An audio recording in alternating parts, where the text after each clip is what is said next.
Boa tarde a todos, boa tarde a todas.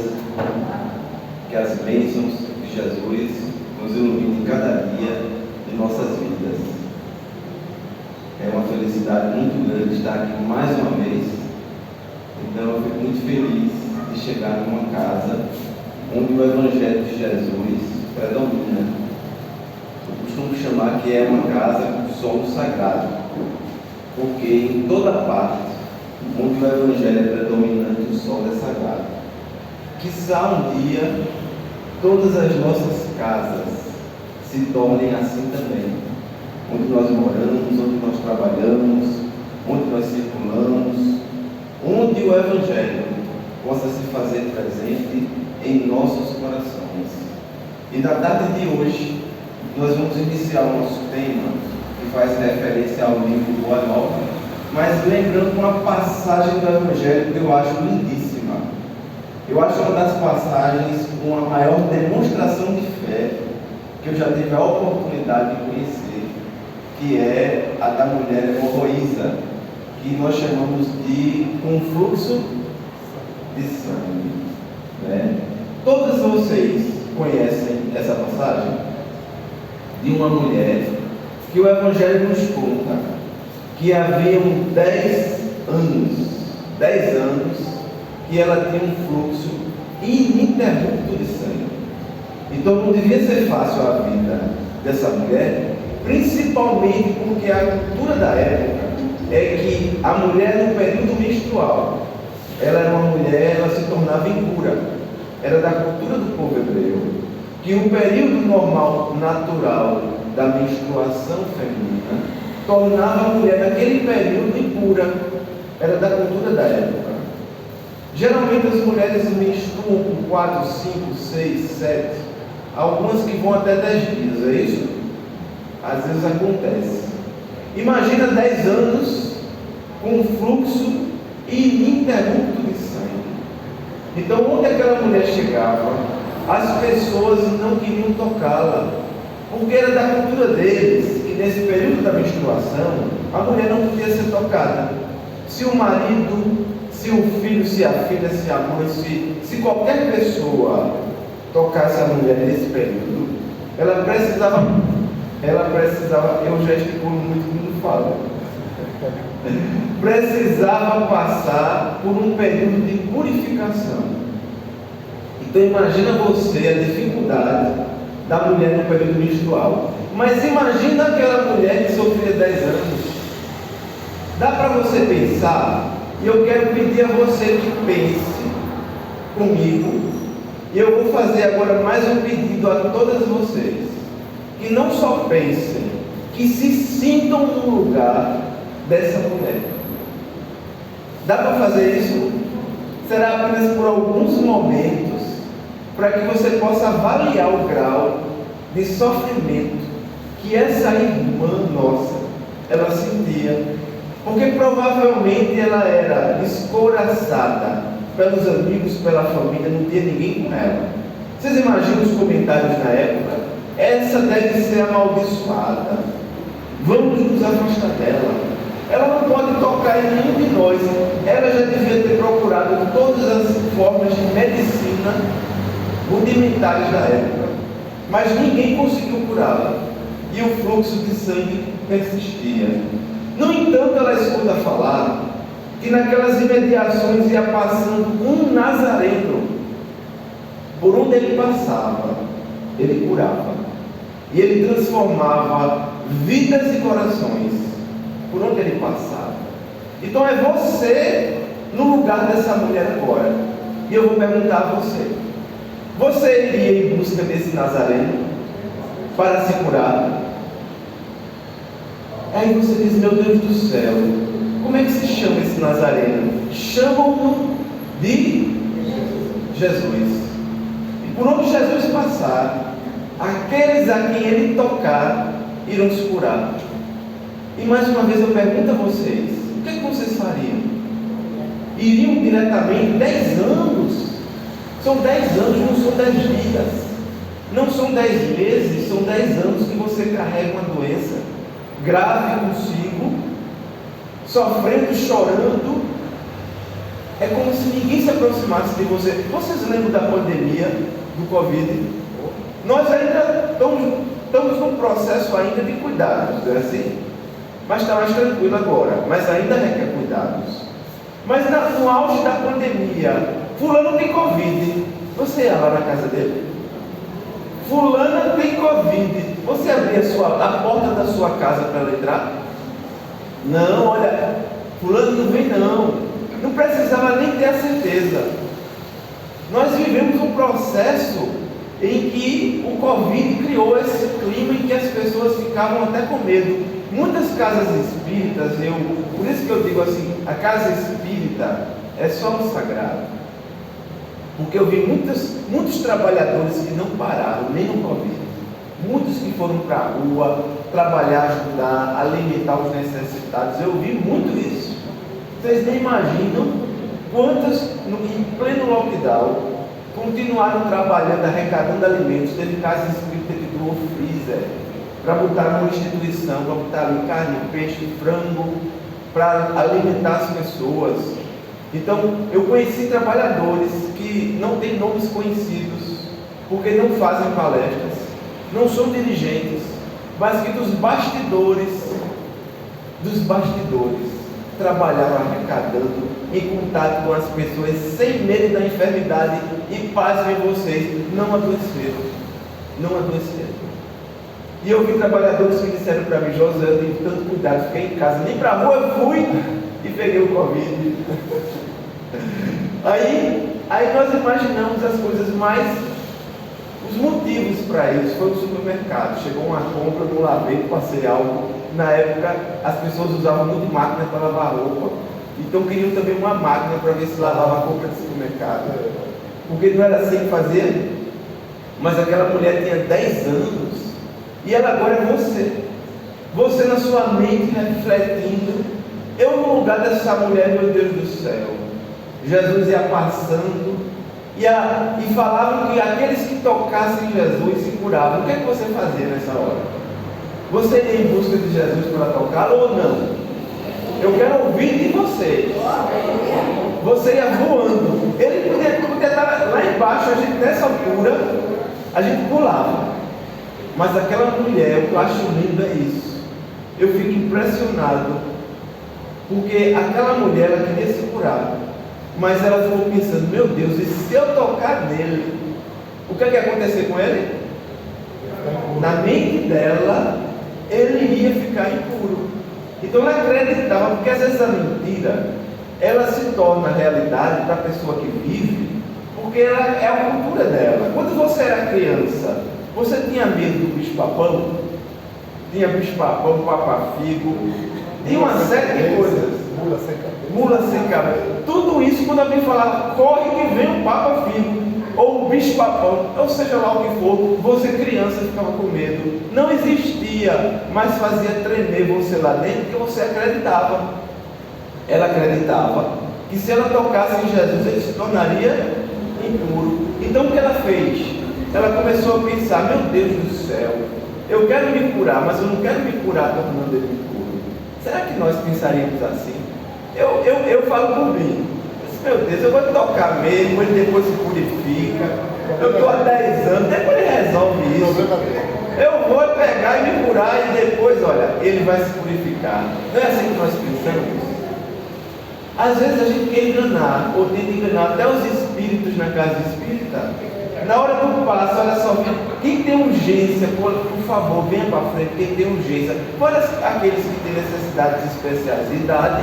Tem alguém aqui com urgência? Eu tenho, porque eu vou pegar um avião, um ônibus. Mentindo. Como se pudesse enganar os espíritos nós não podemos enganar. Quando nós pensamos que enganamos os outros, nós estamos na verdade nos enganando. A nós mesmos. Ninguém engana ninguém.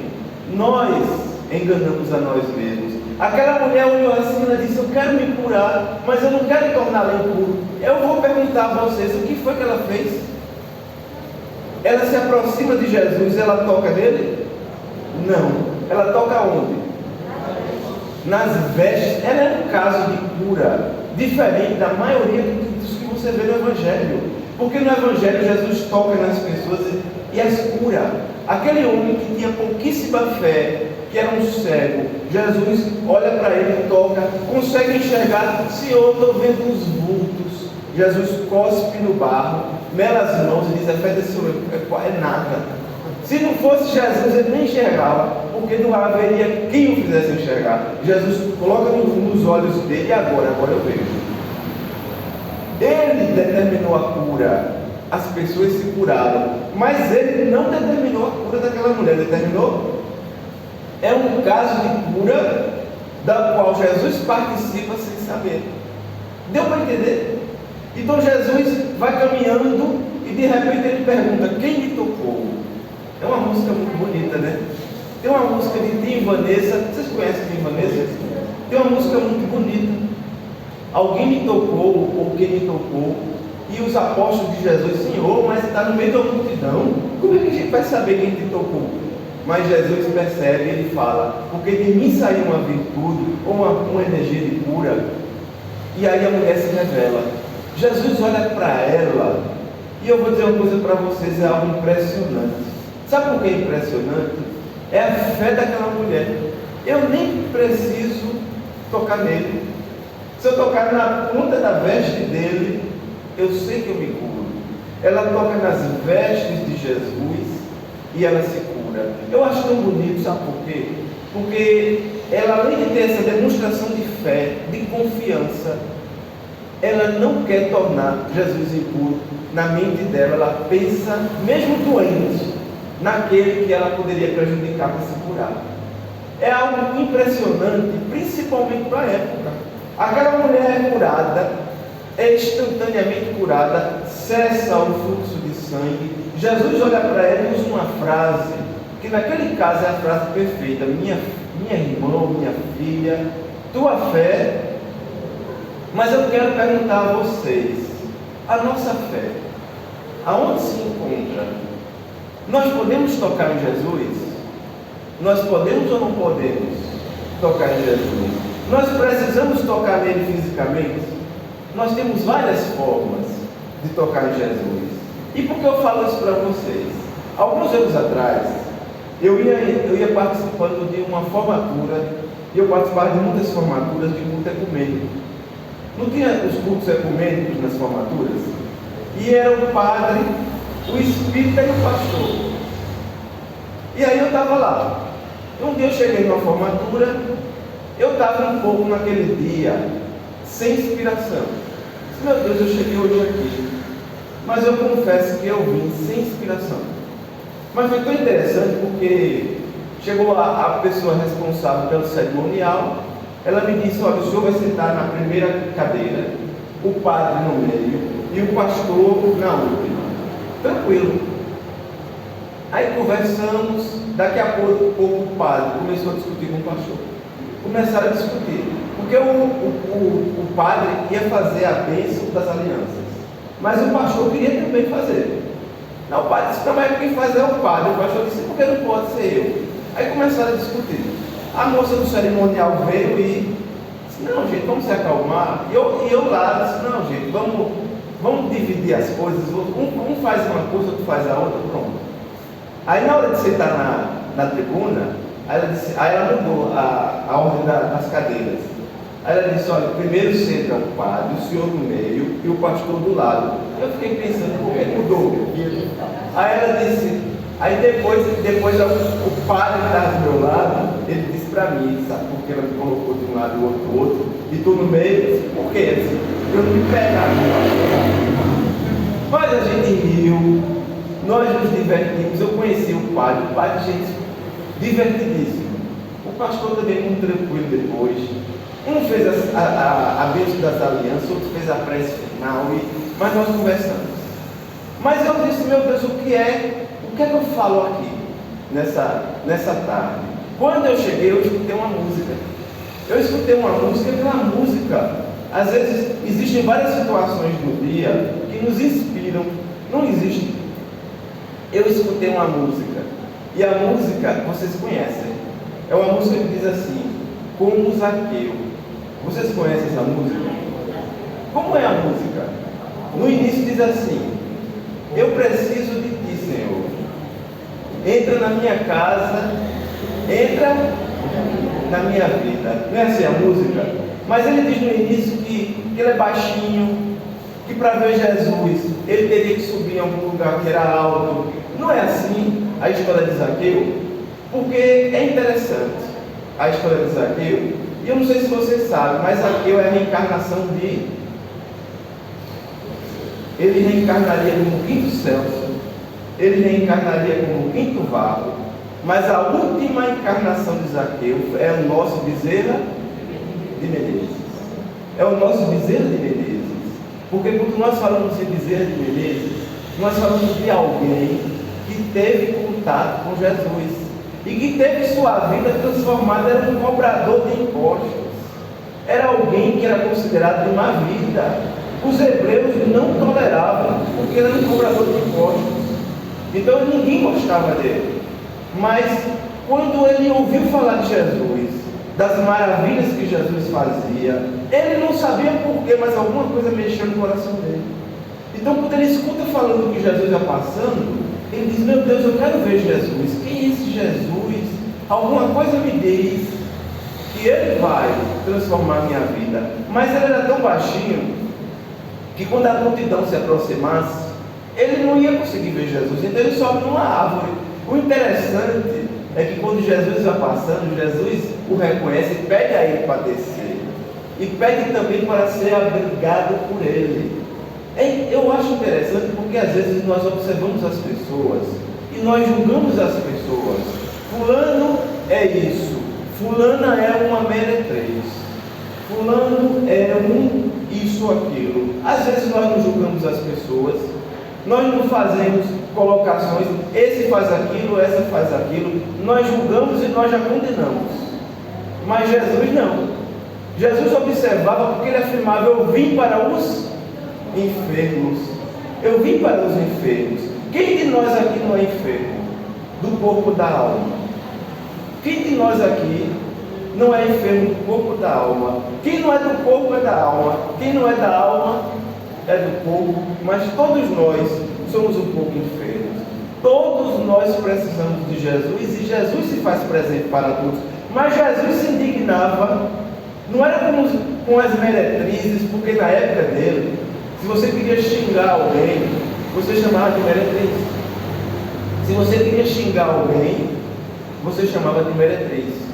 E aí se aproximam os sacerdotes do templo, e Jesus olha para eles e diz: hipócritas, sepulcros caiados por fora e podres, até as meretrizes te anteciparão no reino dos céus. Vocês percebem a frase de Jesus como é forte?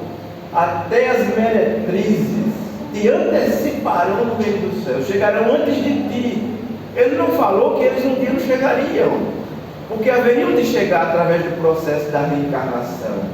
Mas Jesus quis afirmar que até aquelas mulheres que eram ditas de conduta indevida tinham mais crédito diante de Deus do que aqueles supostos religiosos que eram sepulcros de branco por fora e podres por dentro. Ou seja, quem de nós não está ao alcance de Jesus? Quem de nós não pode ser tocado no coração pelo verdadeiro sentimento do Evangelho? Porque naquele momento, quando Jesus é hospedado na casa de Zaqueu, Zaqueu diz: Senhor, a partir de hoje eu quero te seguir. A partir de hoje eu vou doar metade de todos os meus bens aos pobres. O restante eu vou dividir com meus familiares. E aqueles a quem eu prejudiquei, eu vou devolver em dobro, em triplo, no que eu puder. Mas Senhor, eu quero te seguir. Por isso que naquele momento que eu ouvi aquela música me inspirou, porque a história de Zaqueu é muito bonita. Porque Zaqueu tinha tudo para não seguir Jesus. Porque quando nós não temos nada, nós temos tudo. Mas quando você tem tudo, você tem uma grande inclinação para não seguir a Jesus, porque Jesus nos convida a segui-lo carregando nossa cruz, seguindo pela porta estreita. Jesus não nos convida para um mundo de profundas felicidades apenas, mas para processos de dificuldade de aprendizagem, no aperfeiçoamento do espírito no corpo físico, com predisposição para a vida futura. Por isso que a partir daquele momento, quando Zaqueu acompanhou Jesus e mudou até o nome, e ele foi um dos apóstolos de Jesus. Ele não era amado entre os discípulos do Cristo da época. Por quê? Porque eles guardavam um ranço do período que ele era um cobrador de impostos, mas ele seguiu Jesus e se transformou naquele que nós conhecemos como Bezerra de Menezes, um dos espíritos responsáveis pela transição planetária no nosso planeta. Mas todos aqueles que sentiram a presença de Jesus tiveram suas vidas transformadas. João Evangelista, Jesus profetiza diante de João: eu rogarei ao Pai, e Ele vos enviará um outro Consolador. Está lá em João capítulo 14, versos 16 a 18. Ele vos enviará um outro Consolador, que haverá de ficar convosco para todos sempre. Daí você entender que ele não falava de uma pessoa, porque se fosse uma pessoa, não poderia ficar conosco para todos sempre. Ele estava falando de um conjunto de doutrinas de espíritos que haveria de ficar conosco para todos sempre. Mas João, a partir do momento daquela profecia de Jesus, daquela previsão que o Cristo fez, ao desencarnar, bem idoso, velhinho, na ilha de Patmos, onde na ilha de Patmos ele começou a aprender a falar com as plantas, com os animais, com os pássaros, porque ele vivia sozinho. E se ele vivia sozinho numa ilha que só tinha ele, animal, planta, com quem ele ia conversar? Com os animais, com as plantas. Ele haveria de reencarnar como nosso Francisco de Assis, como nosso Francisco de Assis na Úmbria, mais conhecido como Sol de Assis. E por que Sol de Assis? Porque por onde ele passou, ele trouxe a luz do Evangelho vivido por Jesus. E Francisco, é tão bonita a história de Francisco, porque por onde ele passava, aqueles que se aproximavam dele sentiam a sua presença e não queriam mais se afastar dele, não queriam mais se afastar de Francisco. Francisco passava e eles queriam segui-lo. Mas como seguir um mendigo? Francisco trouxe alguma riqueza? Francisco abriu mão de tudo, até do próprio nome. Ele se chamava Francisco de Bernardone. Ele não trazia o nome Bernardone. Ele abriu mão do próprio nome. Ele devolveu tudo para a família, tudo, até as vestes. E as pessoas perguntavam: como é que te chamas, Francisco? Francisco de quê? Francisco de nada. Mas tu vem de algum lugar. De onde tu vens? De Assis. Francisco de Assis. Mas só Francisco de Assis.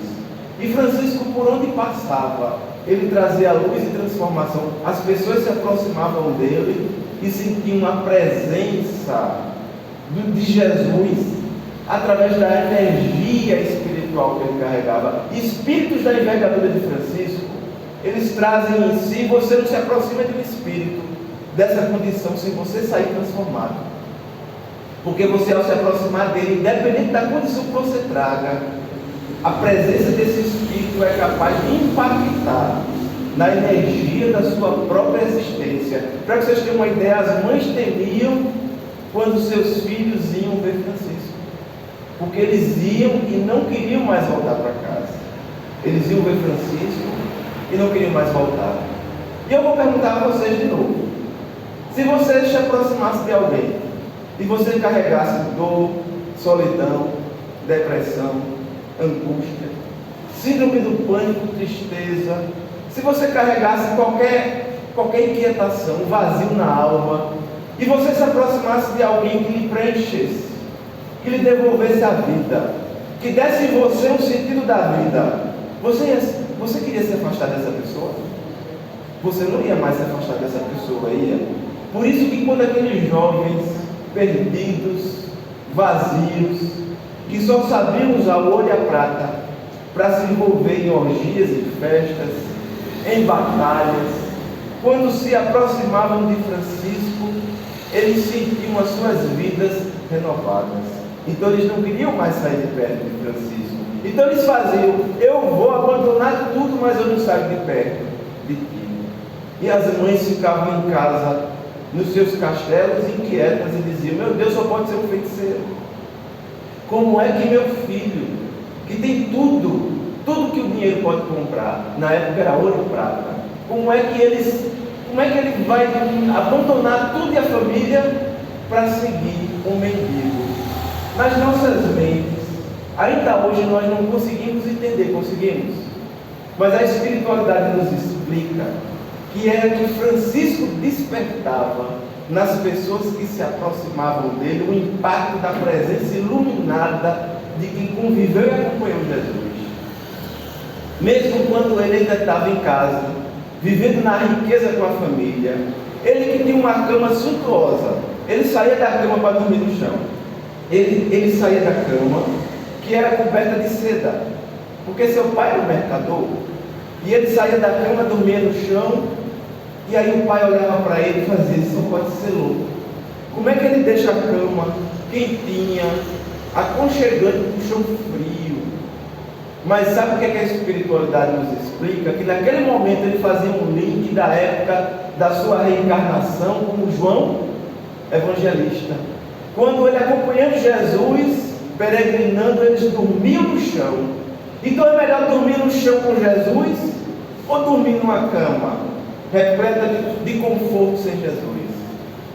Porque tudo com Jesus é muito, e sem Jesus.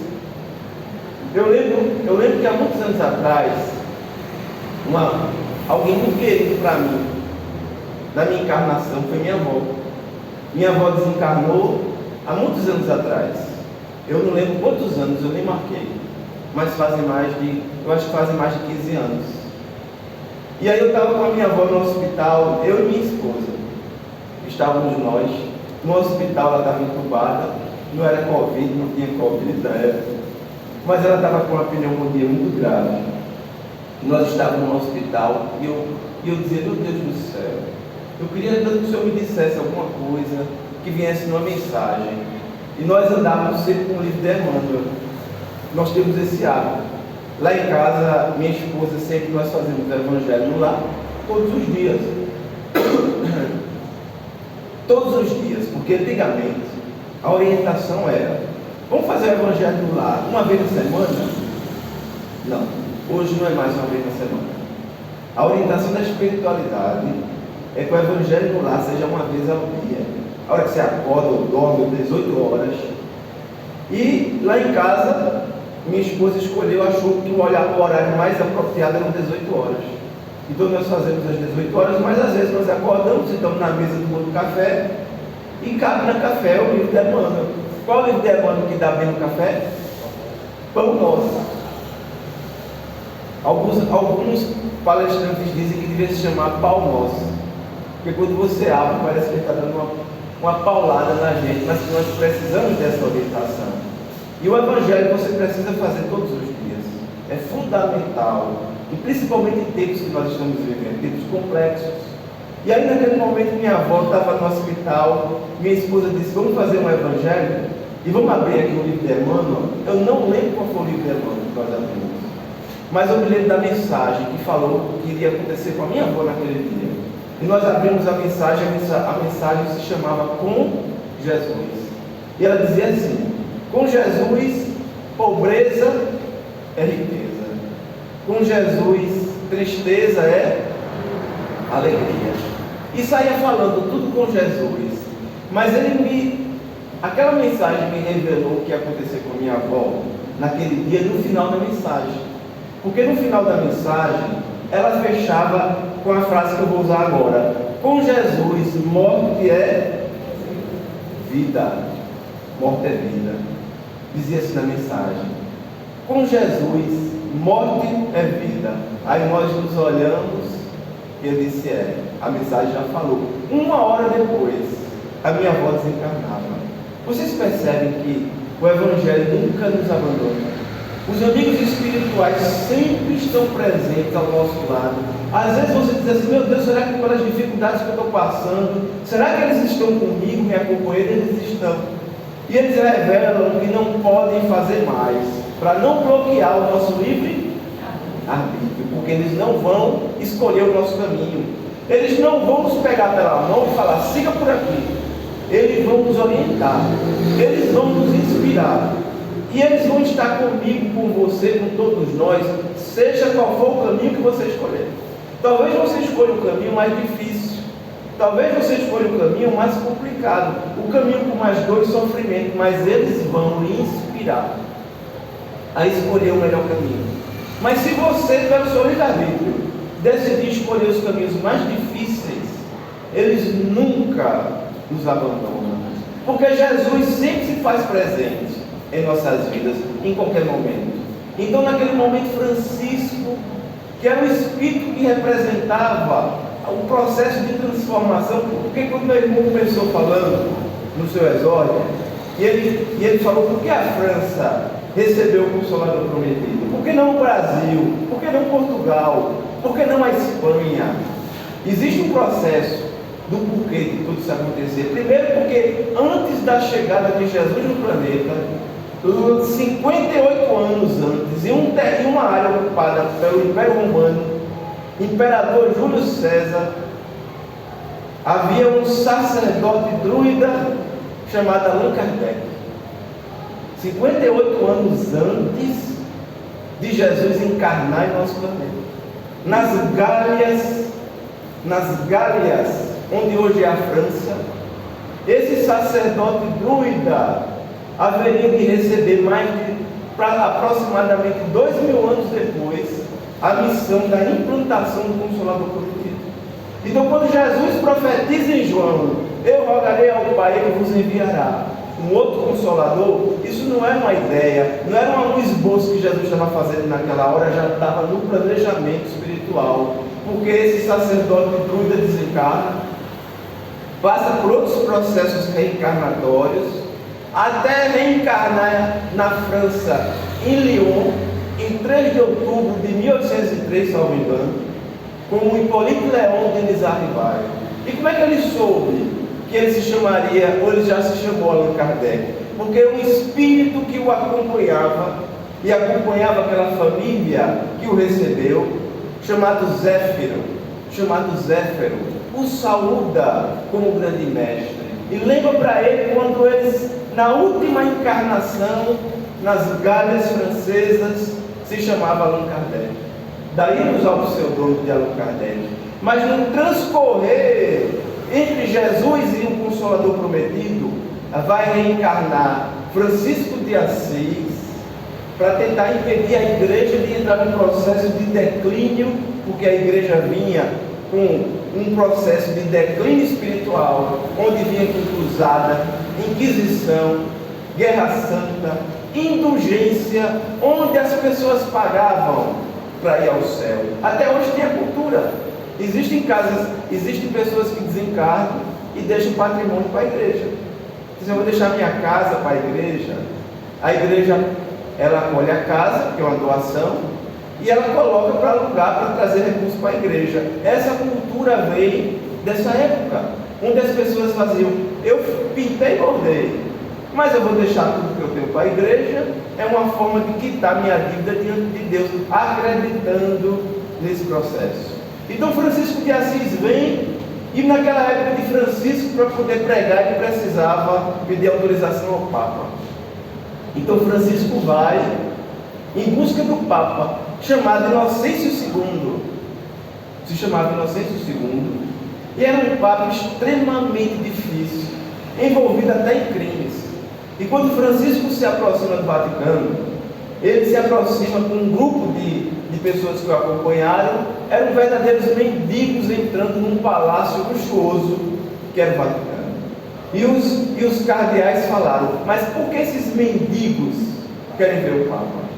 Mas o que eles não sabiam é que o Papa Inocêncio II havia sonhado com um outro Papa, que chegou para ele no sonho e disse: Inocêncio, recebe Francisco, é Jesus quem o quer. E aquela frase ficou na mente dele: é Jesus quem o quer. Eu vou perguntar a vocês de novo. Quem de nós aqui rejeitaria um pedido de Jesus?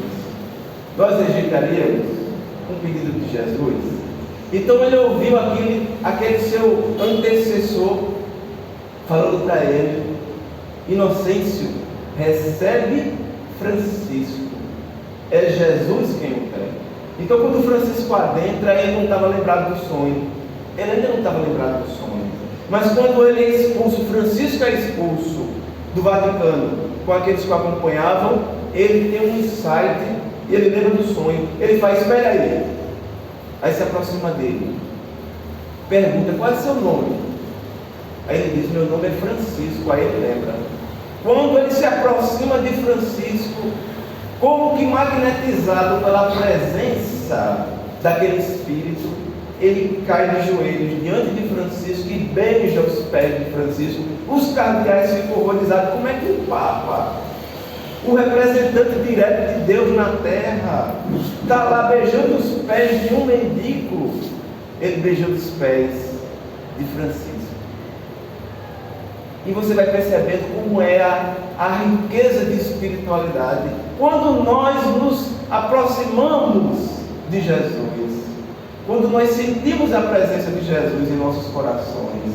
Imagina vocês os espíritos que Jesus enviou para nós, para nos iluminar, e que tiveram com ele a aprendizagem do processo espiritual. Porque eu falei para vocês de Francisco de Assis.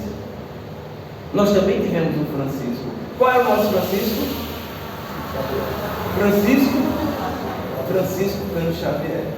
Francisco Cândido Xavier trouxe inúmeras mensagens e livros de Bezerra de Menezes. Bezerra de Menezes conviveu com o próprio Jesus quando foi Zaqueu. Quando Zaqueu sente a presença de Jesus, quando Zaqueu tem a oportunidade de se aproximar de Jesus com o coração aberto, ele sente o magnetismo de Jesus, ele doa tudo que ele tinha, todas as riquezas que não traziam para ele felicidade, que não traziam para ele satisfação, e ele diz: agora eu quero seguir a ti, Senhor. Aonde vás, eu irei também. Francisco Cândido Xavier não era Francisco de Assis, mas também era um Francisco em que as pessoas que se aproximavam de Francisco Cândido Xavier sentiam a presença de Jesus. Eu acho que eu falei um dia aqui para vocês. Hélio Camargo, uma entrevista no YouTube, está lá ainda. Você vai lá no YouTube e coloca entrevista de Hélio com Chico Xavier. Hélio Camargo entrevistando o Chico chorando. Ela entrevistava e chorava. E ela dizia: meu Deus do céu, eu acho que eu estou aqui na presença de um apóstolo de Jesus. E por isso ela sentia aquela emoção, esse choro. É um choro de emoção, de alegria, por estar na presença de alguém que só por estar na presença eu sinto em mim uma transformação. Glória Menezes, cujo marido desencarnou agora de Covid, no período da pandemia. Como é que se chamava o marido dela? Tarcísio Meira. Glória Menezes foi gravar um especial de fim de ano para a Globo. Então a Globo disse a ela: você vai entrevistar Chico Xavier. Chico Xavier era muito recebido, todos os artistas, daí Roberto Carlos, Elis Regina, todos os grandes artistas queriam estar próximo do Chico. O Chico não podia estar tão próximo deles, porque o Chico não cedeu aos encantos do brilho da mídia. O Chico não se preocupava com isso. O Chico queria continuar com o trabalho dele, junto aos necessitados, aos pobrezinhos. Ele sentia: é o meu compromisso. Mas todos queriam estar por perto do Chico. Então Glória Menezes recebe a missão de fazer uma entrevista com ele, de trazer um pouco do Chico no final do ano, para trazer uma luz ao final do ano da emissora. E aí quando ela se aproxima de Chico, na entrevista, toda maquiada, ela começa a chorar. E aí o que acontece com uma mulher muito maquiada começa a chorar? Vocês adoram isso, não? No Covid, as maquiagens eram quedinhas, não deram? Porque geralmente você não se maquiou com a máscara. Mas aí passou o Covid, antes do Covid, geralmente muitas mulheres gostam de fazer uma maquiagem, não é assim? E principalmente na TV. Então Glória Menezes fez a maquiagem, quando chegou perto do Chico começou a chorar. E quando a maquiagem borra, é fácil você refazer? Aí ela volta para refazer a maquiagem, refaz a maquiagem. Quando ela se aproxima do Chico, preparada, agora eu não choro. Aí ela começa a chorar de novo. Aí ela diz: meu Deus, o que é isso? Aí ela novamente ela volta: Chico, me aguarda, por favor, eu vou só retocar.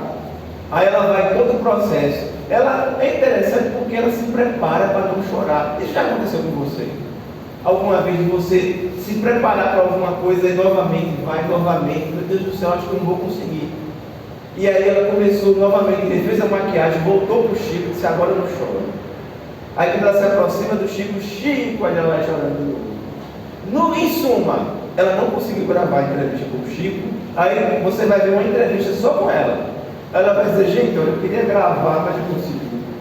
Eu me aproximava de Chico, eu chorava, mas um choro de felicidade, uma alegria, uma coisa aqui dentro. Mas sabe qual é a coisa aqui dentro? É a presença do médium de Jesus.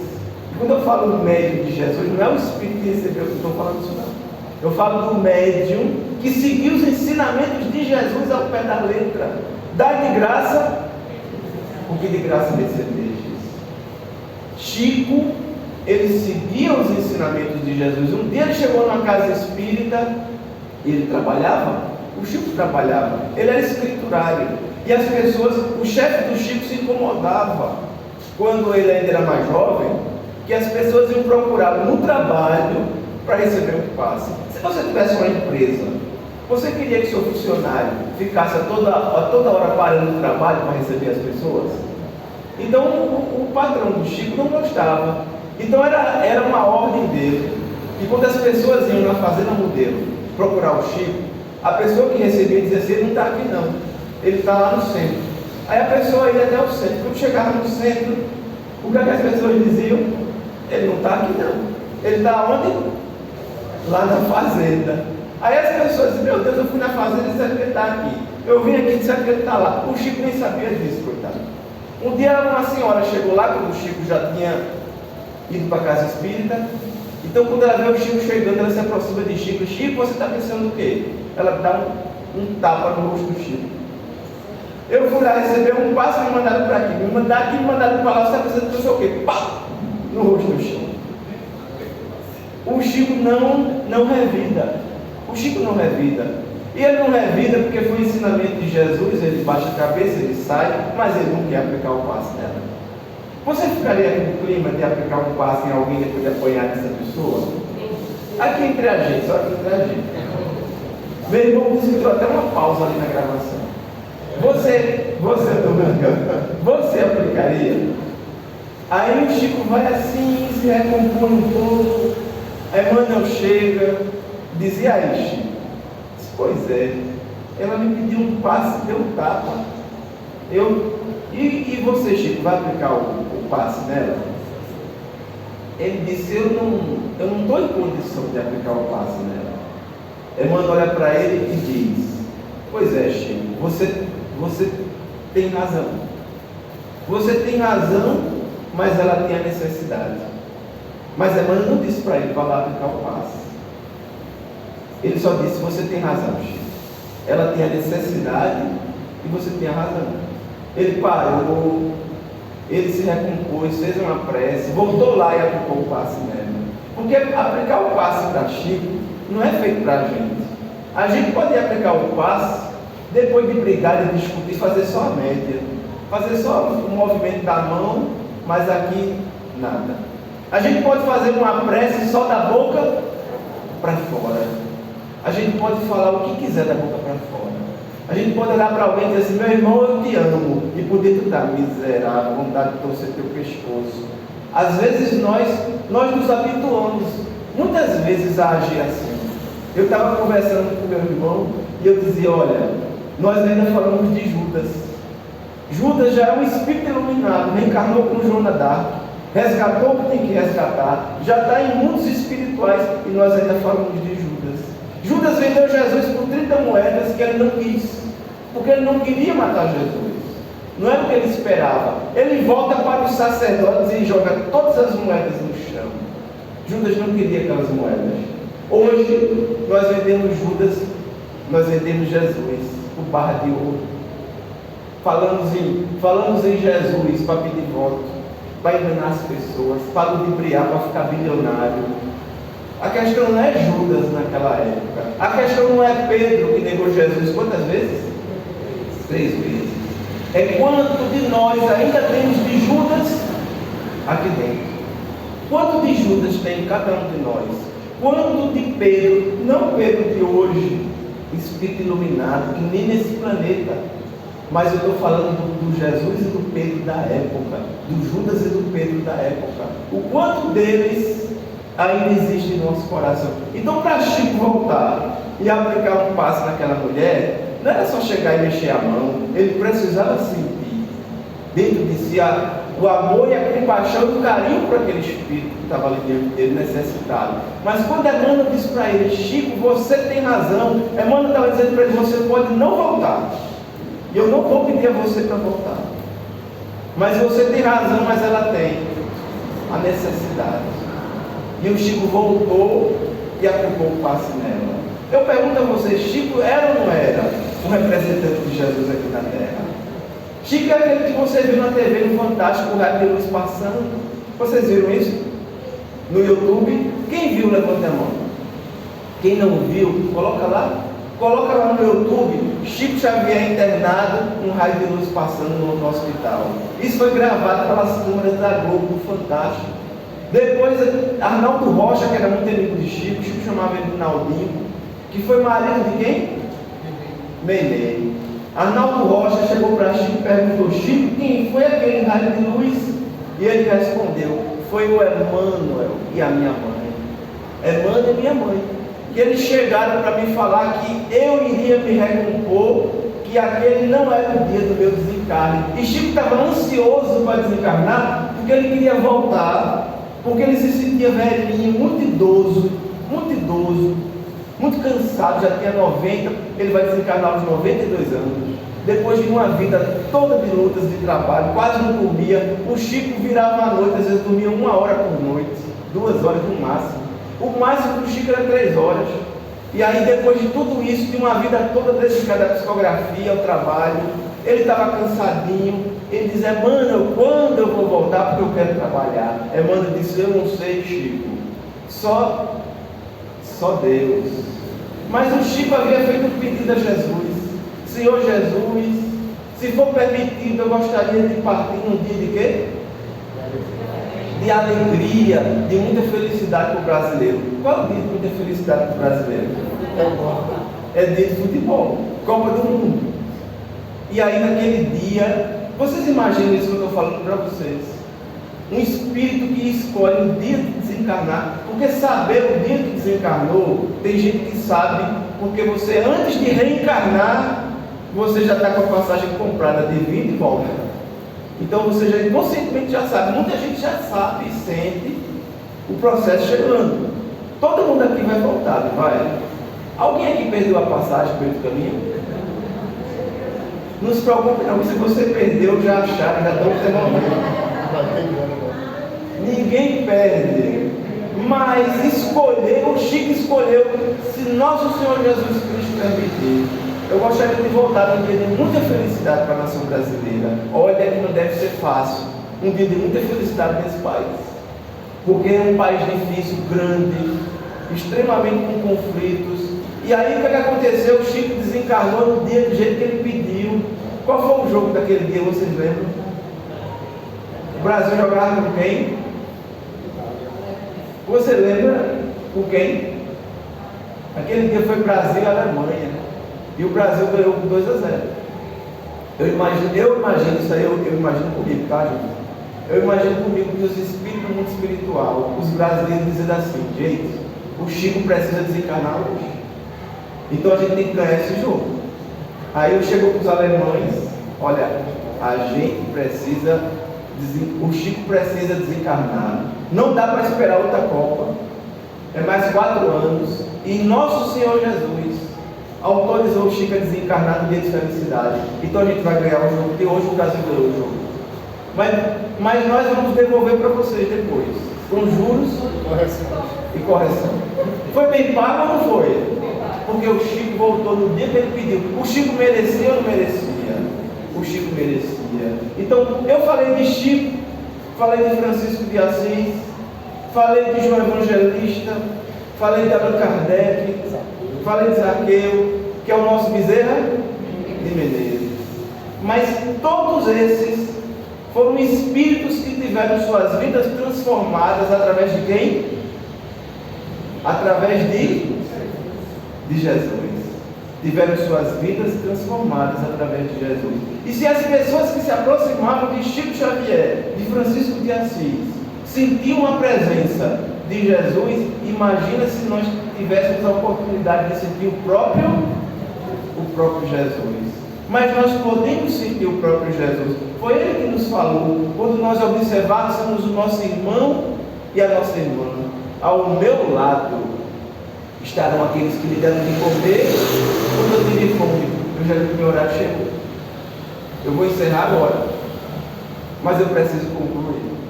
E eu preciso concluir deixando a mensagem com vocês, do compromisso que é do tamanho do mundo e da responsabilidade que repousa nos nossos ombros, pelo trabalho da Casa Espírita, pelo trabalho dessa estrutura que eu vejo aqui, pelo trabalho dessa estrutura, dessa área, dessa região, das nossas casas, das nossas vidas. Ao meu lado estarão aqueles que me deram de comer quando eu tive fome, de beber quando eu tive sede, que me vestiram quando nu, que me receberam quando estrangeiro, que me visitaram quando preso. Veja que complexidade.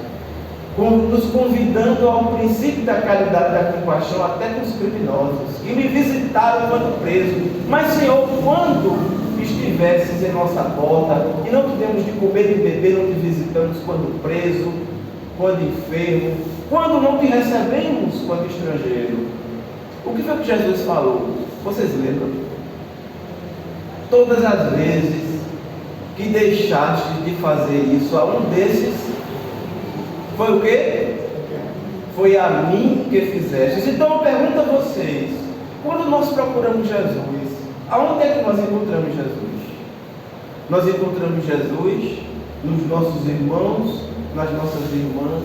Nós encontramos Jesus em toda parte, porque Jesus precisa viver verdadeiramente, não na letra morta, não na cruz pregado, mas vivo em nossos corações, para que nós possamos observar nossos irmãos e nossas irmãs e perceber Jesus em nossas vidas.